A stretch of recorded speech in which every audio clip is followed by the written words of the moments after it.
আমরা আলোচনা করব নির্বাচনের সময় আইন শৃঙ্খলা বাহিনীকে কিভাবে কাজে লাগায় নির্বাচন কমিশন সরকারের পক্ষ থেকে কি ধরনের ব্যবস্থা নেওয়া হয় সে বিষয়ে আমরা আলোচনা করব। তবে তার আগে আমরা একটি নমুনা দেখে নিতে চাই যে এখানে আইন শৃঙ্খলা বাহিনীর মোটামুটি যেভাবে সাজানো হয় প্রত্যেক নির্বাচনের সময় আমরা যদি দেখি যে আগামী জাতীয় সংসদ নির্বাচনে বলা হচ্ছে প্রায় ৪৫,০০০ ভোট কেন্দ্র থাকবে, সেখানে ভোট কক্ষ থাকবে প্রায় ২,৮০,০০০, ভোট গ্রহণ কর্মকর্তা থাকবে নির্বাচন কমিশনের সূত্র মতে ৮,৮১,৫২৯ জন, আইন শৃঙ্খলা বাহিনীর সদস্য মোতায়েন হবে প্রায় ৭ লাখ।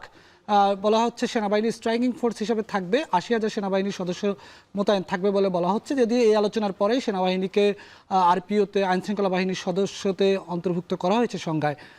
আর এর বাইরে যদি বলি ভোট কেন্দ্রগুলোতে যেভাবে আইন শৃঙ্খলা বাহিনী মোতায়েন হয় মহানগর এলাকার বাইরে এবং মহানগর এলাকার ভেতরের ভোট কেন্দ্র, মহানগর এলাকার বাইরে ১৪-১৫ জন সাধারণ ভোট কেন্দ্রে থাকে পুলিশ এবং আনসার সদস্যরা, আর মহানগর এলাকার মধ্যে থাকে ১৫ থেকে ১৬ জন পুলিশ এবং আনসার সদস্যরা।